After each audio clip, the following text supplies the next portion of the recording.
Bonsoir à tous et merci de recevoir TFM chez vous à la une du 20h. Meurtre par pendaison d'une fillette de 11 ans. La victime native de Tessékéré a été violée auparavant. Sa famille soupçonne déjà un individu. Un autre meurtre, il s'agirait d'une vengeance d'un berger sur un cultivateur. La victime aurait fait main basse sur 2 de ses moutons. Audit du plan TACAL, le Sutelec affirmatif, Mademba Sok, secrétaire général du syndicat unique des travailleurs de l'électricité, s'est prononcé dans le grand jury de ce dimanche. Le reportage du Ramadan ce soir, l'on s'intéresse aux mouleurs, un métier qui exige de l'effort physique pour certains, pas évident à allier avec le jeûne. Et puis en basketball, l'IGB décroche le titre de champion du Sénégal pour la première fois de son histoire. Voilà pour les titres.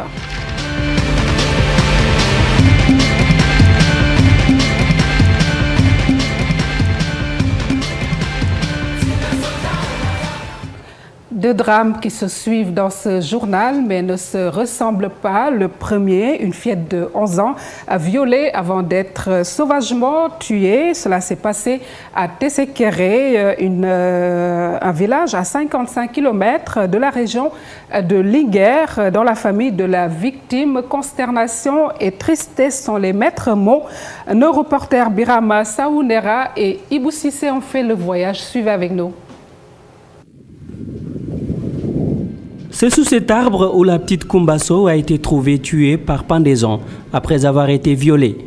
C'est à quelques 200 mètres de la case familiale, à Tessékéré, à une cinquantaine de kilomètres de la ville de Linguère. La maman de la victime n'est pas prête à oublier l'état dans lequel le corps sans vie de sa fille a été découvert. Une fillette âgée seulement de 11 ans. On l'a retrouvée assise, les jambes écartées. Elle ne portait qu'une seule chaussure. Il y avait également du sable sur ses genoux. Une corde était nouée à son cou. Sûrement, elle essayait de se relever. Elle avait les yeux fermés. C'est ainsi qu'on a retrouvé ma fille morte. Dans la maisonnée, isolée du reste du village, un calme plat règne. Les larmes ont cessé de couler, mais la consternation, l'émoi et la tristesse se lisent sur le visage de chaque membre de la famille Sow.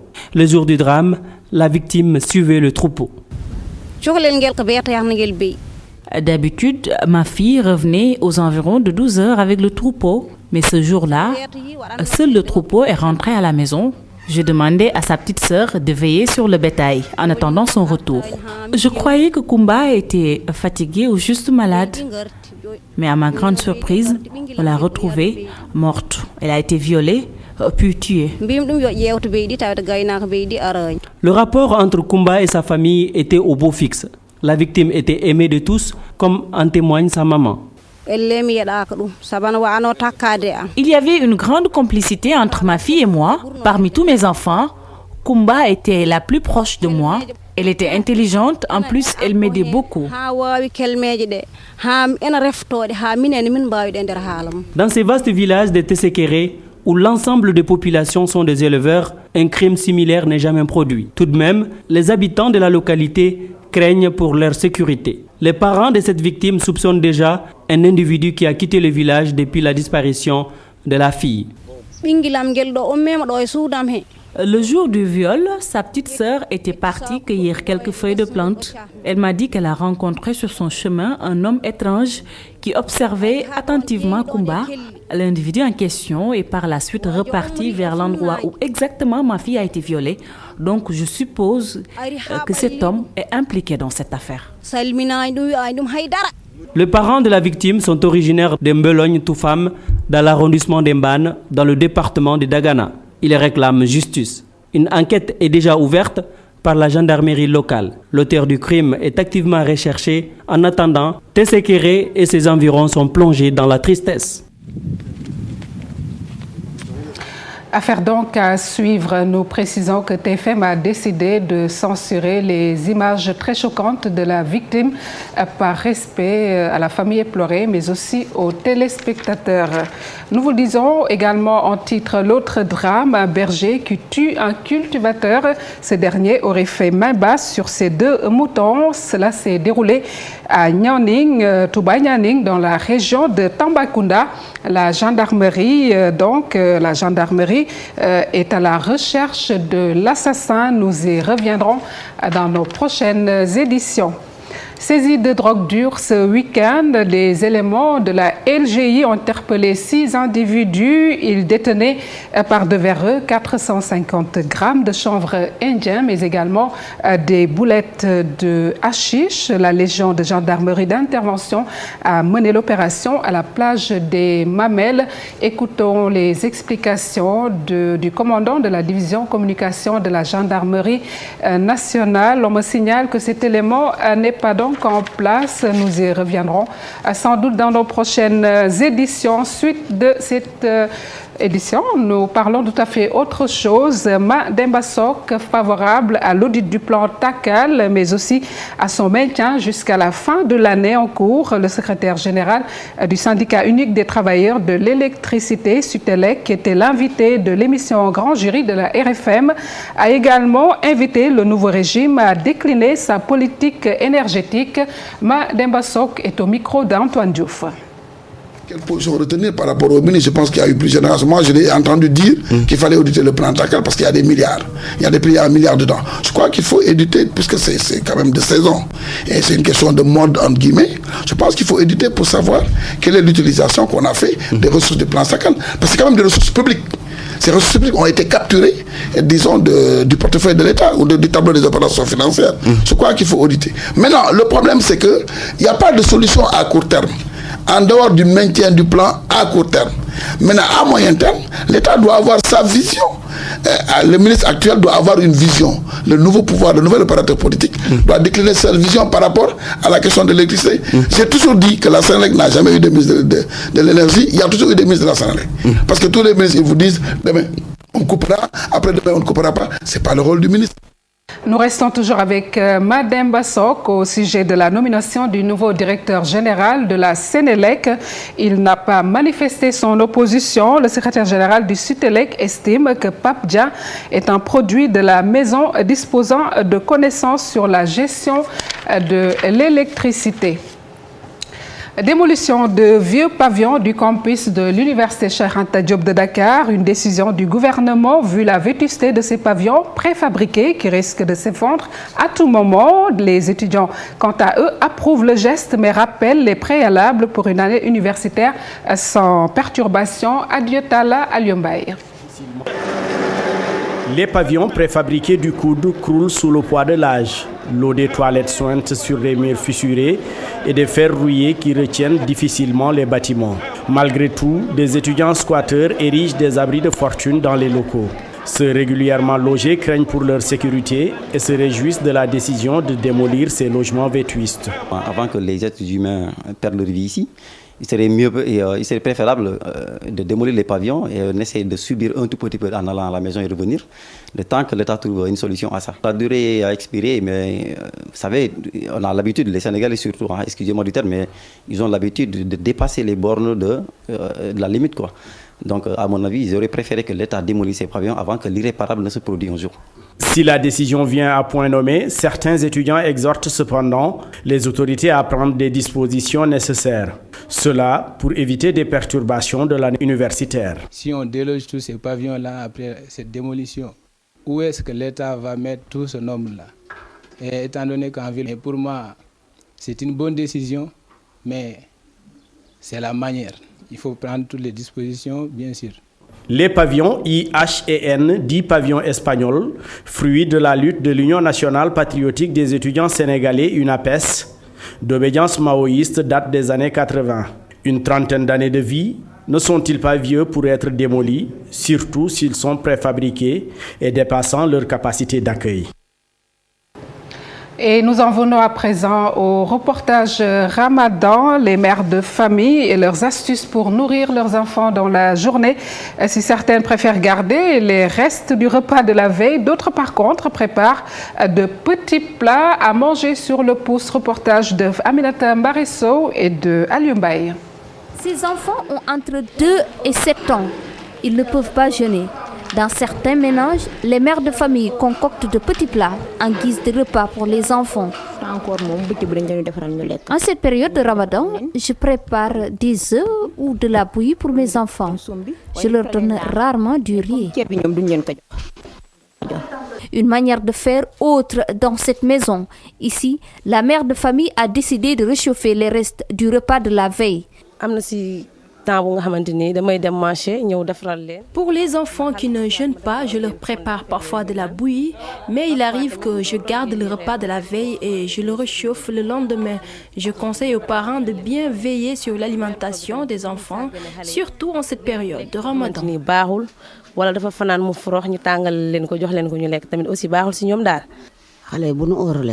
Mes petits-enfants, on leur prépare tous les jours quelque chose à manger. C'est risqué de leur donner des restes du repas de la veille. Souvent, ça se décompose très vite, surtout en cette période de chaleur. Les concernés apprécient certes les petits plats qui leur sont offerts, mais émettent des suggestions.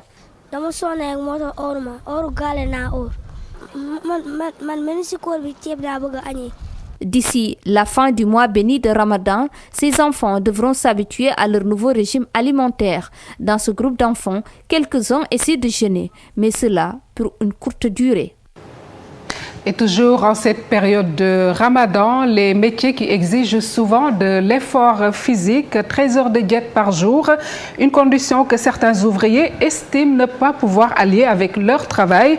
C'est le cas de ces mouleurs rencontrés. D'autres, en revanche, parviennent à tenir bon, comme ils l'ont dit. L'on constate même des habitudes de travail bousculées et des réaménagements horaires. Fatima Ba, Medoune Diop. Ces ouvriers sont sur ce chantier depuis 6 heures. Ils sont mouleurs, un métier que certains d'entre eux jugent pénible, par conséquent difficile à allier avec le jeûne. Honnêtement, je ne jeûne pas parce que notre métier est pénible. Il n'est pas compatible avec le jeûne. Je ne peux pas rester des heures sans manger ni boire et travailler en même temps. Avec ce genre de métier, si je jeûne, je peux tomber malade.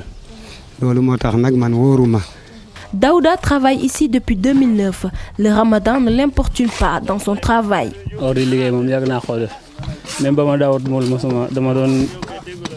Moi, par contre, je jeûne en dépit du travail pénible que j'exerce. J'ai l'habitude.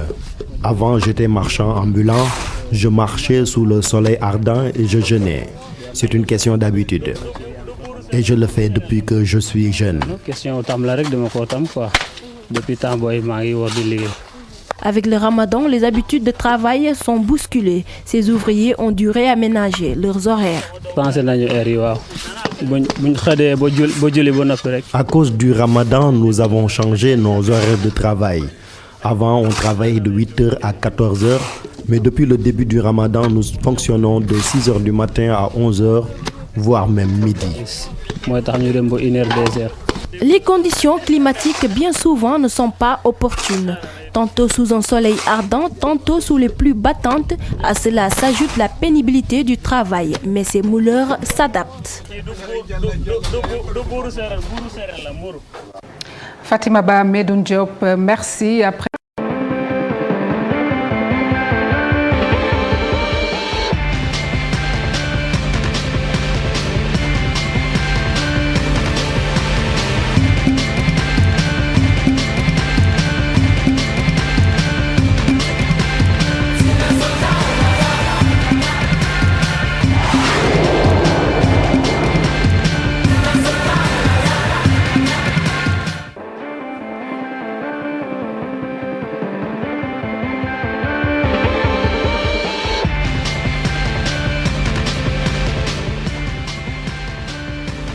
bonsoir à tous et merci de recevoir TFM chez vous à la une du 20h. Meurtre par pendaison d'une fillette de 11 ans. La victime native de Tessékéré a été violée auparavant. Sa famille soupçonne déjà un individu. Un autre meurtre, il s'agirait d'une vengeance d'un berger sur un cultivateur. La victime aurait fait main basse sur 2 de ses moutons. Audit du plan TACAL, le Sutelec affirmatif, Mademba Sok, secrétaire général du syndicat unique des travailleurs de l'électricité, s'est prononcé dans le grand jury de ce dimanche. Le reportage du Ramadan ce soir, l'on s'intéresse aux mouleurs, un métier qui exige de l'effort physique pour certains, pas évident à allier avec le jeûne. Et puis en basketball, l'IGB décroche le titre de champion du Sénégal pour la première fois de son histoire. Voilà pour les titres.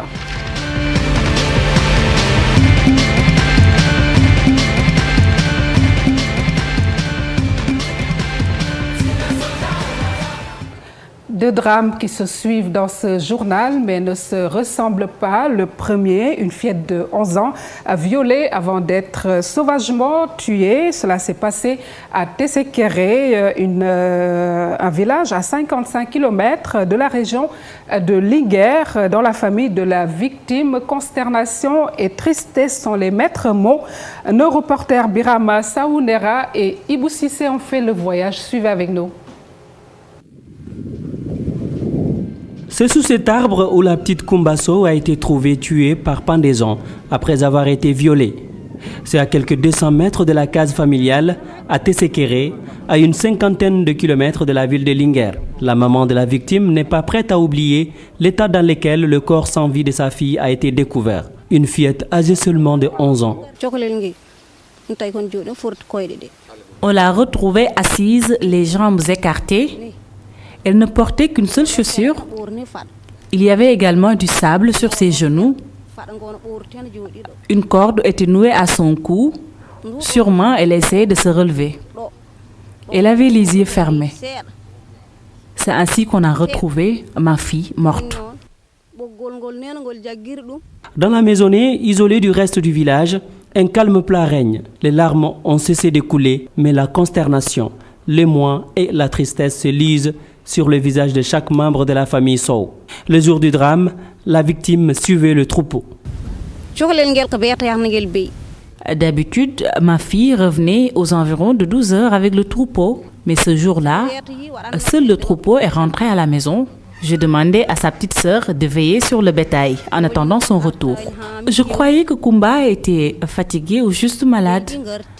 Mais à ma grande surprise, on l'a retrouvée morte. Elle a été violée puis tuée.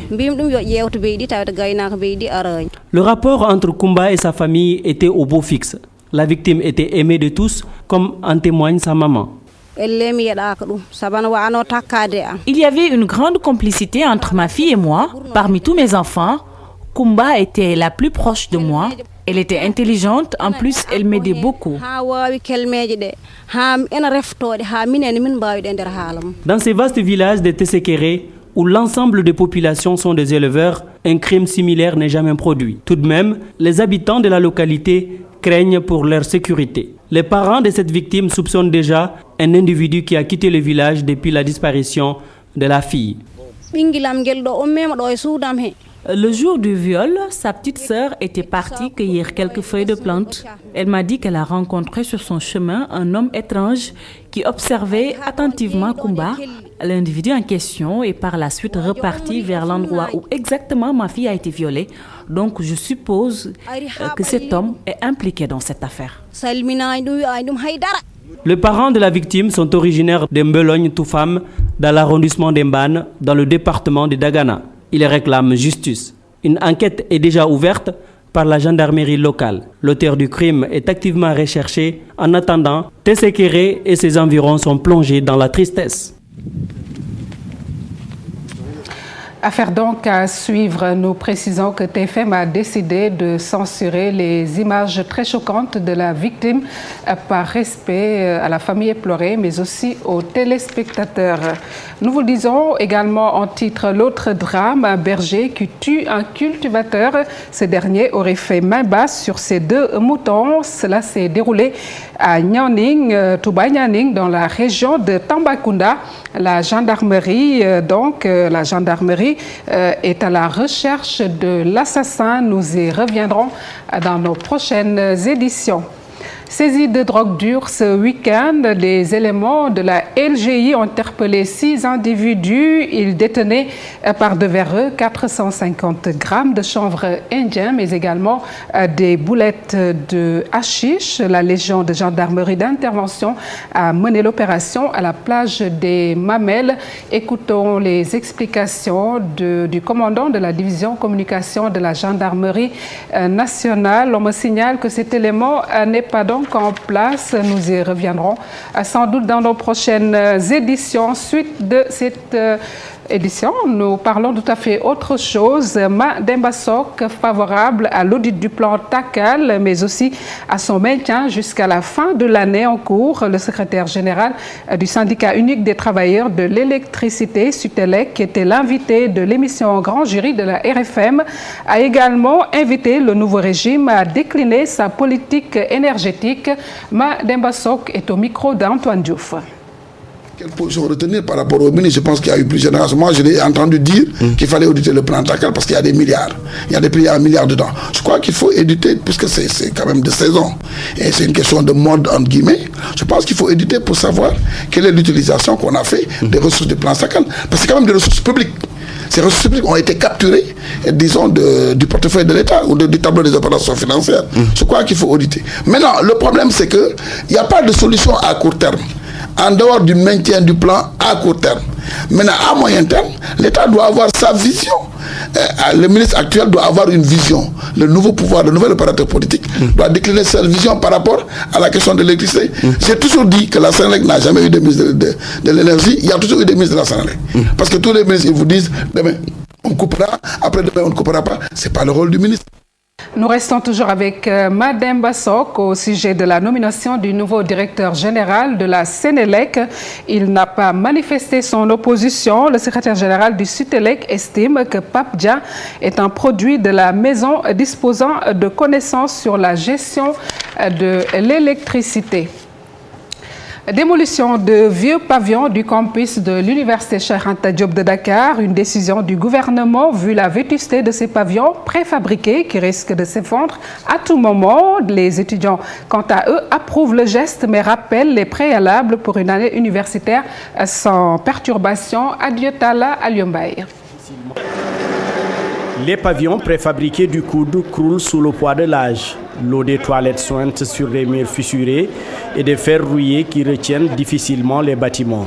Malgré tout, des étudiants squatteurs érigent des abris de fortune dans les locaux.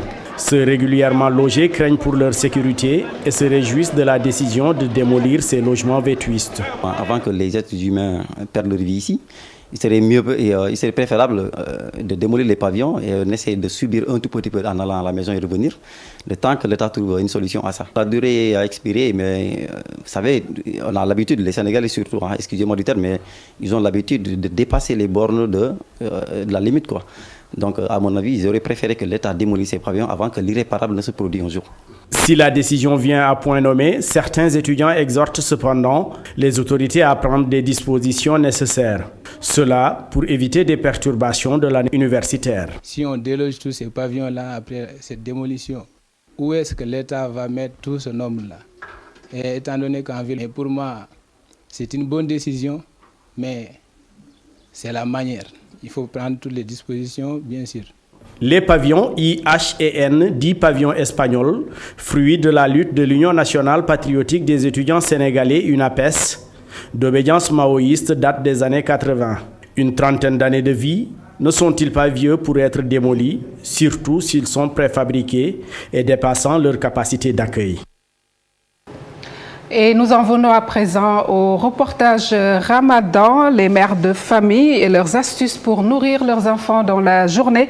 Si certaines préfèrent garder les restes du repas de la veille, d'autres par contre préparent de petits plats à manger sur le pouce. Reportage de Aminata Mbaresso et de Aliumbaye.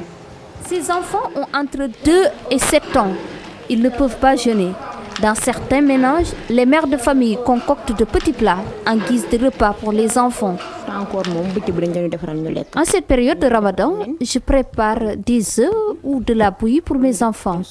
Je leur donne rarement du riz.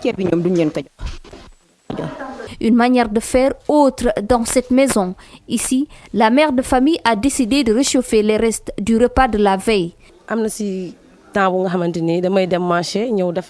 Pour les enfants qui ne jeûnent pas, je leur prépare parfois de la bouillie, mais il arrive que je garde le repas de la veille et je le réchauffe le lendemain.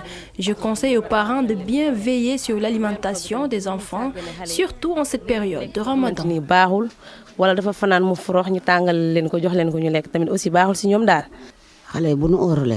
Mes petits-enfants, on leur prépare tous les jours quelque chose à manger. C'est risqué de leur donner des restes du repas de la veille. Souvent, ça se décompose très vite, surtout en cette période de chaleur. Les concernés apprécient certes les petits plats qui leur sont offerts, mais émettent des suggestions.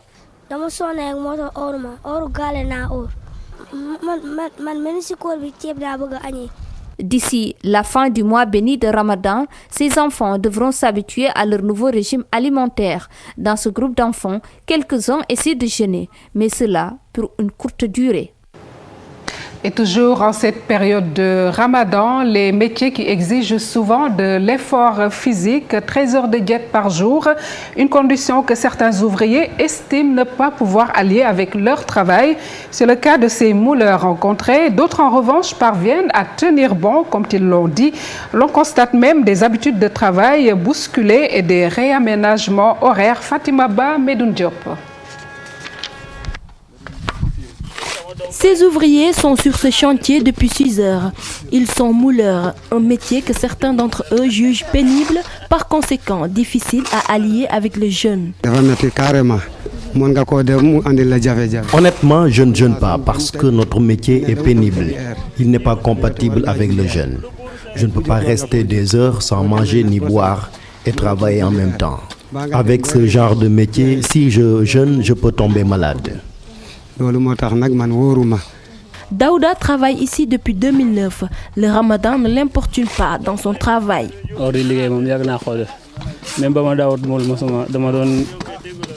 Moi, par contre, je jeûne en dépit du travail pénible que j'exerce. J'ai l'habitude. Avant, j'étais marchand ambulant. Je marchais sous le soleil ardent et je jeûnais. C'est une question d'habitude. Et je le fais depuis que je suis jeune. Avec le Ramadan, les habitudes de travail sont bousculées. Ces ouvriers ont dû réaménager leurs horaires. À cause du Ramadan, nous avons changé nos horaires de travail. Avant, on travaillait de 8h à 14h, mais depuis le début du Ramadan, nous fonctionnons de 6h du matin à 11h, voire même midi. Les conditions climatiques bien souvent ne sont pas opportunes. Tantôt sous un soleil ardent, tantôt sous les pluies battantes. À cela s'ajoute la pénibilité du travail. Mais ces mouleurs s'adaptent.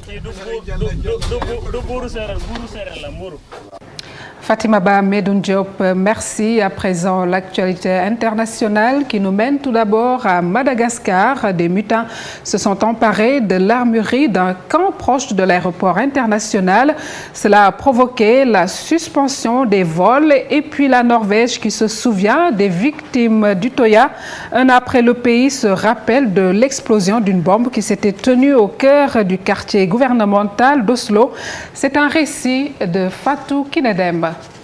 Donc un récit de Fatou Kinedem, nous y reviendrons certainement tout à l'heure. En attendant, la page des sports, nous en parlons tout de suite. L'UGB qui décroche le titre de champion du Sénégal pour la première fois de son histoire. Ça s'est passé hier soir en finale des playoffs devant d'autres étudiants de Dakar Université Club. Les Saint-Louisiens ont battu les Dakarois par 68 à 59 au stadium Marius Ndiaye.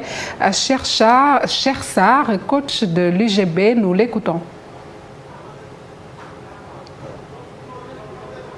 Alors, l'on me signale également que l'élément n'est pas en place par rapport à ce tournoi de basketball, toujours en sport. Alors, le Duc Défé, l'entraîneur parfait à Giron, analyse cette finale. Nous allons essayer donc de suivre l'analyse de l'entraîneur du Dakar Université Club. Alors, on va donc poursuivre à la page des sports cette fois-ci pour parler des Jeux olympiques. Plus que 5 jours et les Jeux de Londres vont débuter. Le Sénégal déplace 32 athlètes en compétition dans 8 disciplines sportives, dont le football. Le porte-drapeau du Sénégal est une judokate. Championne d'Afrique, double championne d'Afrique, Hortense Diedhiou, c'est son nom, une vraie battante. Son portrait nous est dressé ici par Abdoulaziz Diop. Drapeau du Sénégal aux Jeux Olympiques de Londres. Hortense Diedhiou, avec ses 54 kilos pour 1,65 m, porte également l'espoir de tout un pays. La lionne sénégalaise des tatamis est originaire de la Casamance. Elle est l'une des athlètes les plus talentueuses de sa génération avec son double titre de championne d'Afrique senior, moins de 57 kilos. Pour sa 3e participation aux Jeux Olympiques, après Athènes en Grèce et Beijing en Chine, elle espère que Londres 2012 sera la bonne. Londres cette année, ce sera les Jeux pour les Africains. Et particulièrement pour mon pays, le Sénégal. On en a eu une médaille. Et je crois que ça y est, les portes sont ouvertes pour d'autres médailles. J'en ai déjà battu les meilleurs, donc je peux. Ouais. Et un Diola ne dit jamais qu'il ne peut pas, c'est pas possible ça. Et je suis Casassier, je suis Lyon, je suis horoscope Lyon. Donc j'en ai 2. Donc je sais que je peux rivaliser avec tous ces gens-là. Et ce jour-là, même si c'est le plus grand champion du monde, je l'affronterai. Ouais. Hortense rêve d'une médaille olympique, consécration qu'elle veut pour contribuer au retour de la paix en Casamance. Je voudrais lancer un appel à ma ville natale, la Casamance, à demander à tous ces gens de la Casamance qui sont dans la rébellion de répondre favorable à la main tendue des autorités, de venir à la table afin de trouver des solutions pour cette paix tant cherchée. Moi qui est enfant de la guerre, né dans ce conflit de la Casamance, et je ne souhaiterais pas que mes enfants naissent sur ça. Et moi j'ai besoin de cette médaille-là, pour cette paix que j'ai demandée à mes parents en Casamance. Donc je me donnerai corps et âme pour aller chercher cette médaille. Après je laisse tout sur les mains du bon Dieu. Rien d'impossible à ce cœur vaillant de 29 ans. Elle est également auréolée d'un titre de meilleur sportif du Sénégal en 2011. Hortense a toujours travaillé dans la constance, ce qui lui a permis de s'exiler en France. Ah, c'était là les images de Hortense Diedhiou. Plus que 5 jours donc pour démarrer les JO. Ça se passera à Londres. Et puis à suivre à TFM à 23h, mesdames, messieurs, une déclaration des différents chefs religieux du Sénégal en cette période donc de Ramadan. Ce sera les différents chefs religieux du Sénégal qui vont donc se prononcer. Ce sera à 23h. Chacun fera sa déclaration dans le cadre religieux. Merci d'avoir suivi ce journal réalisé par Chérif Dia à la technique Vieux Diouf. On se retrouve dans la semaine. Merci et bon appétit.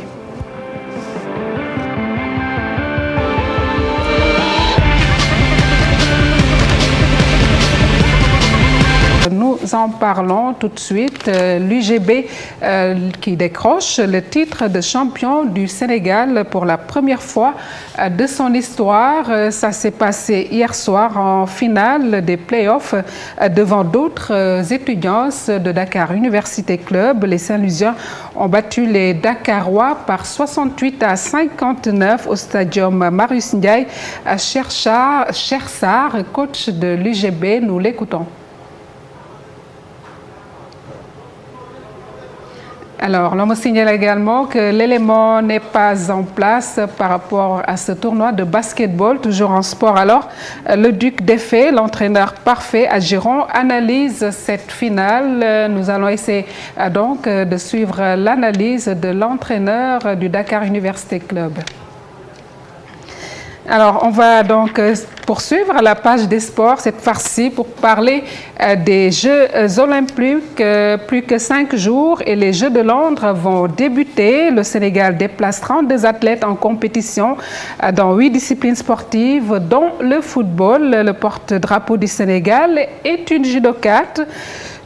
championne d'Afrique, double championne d'Afrique, Hortense Diedhiou, c'est son nom, une vraie battante. Son portrait nous est dressé ici par Abdoulaziz Diop.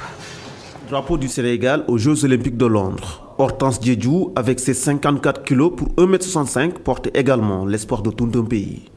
La lionne sénégalaise des tatamis est originaire de la Casamance. Elle est l'une des athlètes les plus talentueuses de sa génération avec son double titre de championne d'Afrique senior, moins de 57 kilos. Pour sa troisième participation aux Jeux Olympiques, après Athènes en Grèce et Beijing en Chine, elle espère que Londres 2012 sera la bonne. Londres cette année, ce sera les Jeux pour les Africains. Et particulièrement pour mon pays, le Sénégal. On en a eu une médaille. Et je crois que ça y est, les portes sont ouvertes pour d'autres médailles. J'en ai déjà battu les meilleurs, donc je peux. Ouais. Et un Diola ne dit jamais qu'il ne peut pas, c'est pas possible ça. Et je suis Casassier, je suis Lyon, je suis horoscope Lyon. Donc j'en ai deux. Donc je sais que je peux rivaliser avec tous ces gens-là. Et ce jour-là, même si c'est le plus grand champion du monde, je l'affronterai. Ouais. Hortense rêve d'une médaille olympique, consécration qu'elle veut pour contribuer au retour de la paix en Casamance. Je voudrais lancer un appel à ma ville natale, la Casamance, à demander à tous ces gens de la Casamance qui sont dans la rébellion de répondre favorable à la main tendue des autorités, de venir à la table afin de trouver des solutions pour cette paix tant cherchée. Moi qui est enfant de la guerre, né dans ce conflit de la Casamance, et je ne souhaiterais pas que mes enfants naissent sur ça. Et moi j'ai besoin de cette médaille-là, pour cette paix que j'ai demandée à mes parents en Casamance. Donc je me donnerai corps et âme pour aller chercher cette médaille. Après je laisse tout sur les mains du bon Dieu. Rien d'impossible à ce cœur vaillant de 29 ans. Elle est également auréolée d'un titre de meilleur sportif du Sénégal en 2011. Hortense a toujours travaillé dans la constance, ce qui lui a permis de s'exiler en France. Ah, c'était là les images de Hortense Diedhiou. Plus que 5 jours donc pour démarrer les JO. Ça se passera à Londres. Et puis à suivre à TFM à 23h, mesdames, messieurs, une déclaration des différents chefs religieux du Sénégal en cette période donc de Ramadan. Ce sera les différents chefs religieux du Sénégal qui vont donc se prononcer. Ce sera à 23h. Chacun fera sa déclaration dans le cadre religieux. Merci d'avoir suivi ce journal réalisé par Chérif Dia à la technique Vieux Diouf. On se retrouve dans la semaine. Merci et bon appétit.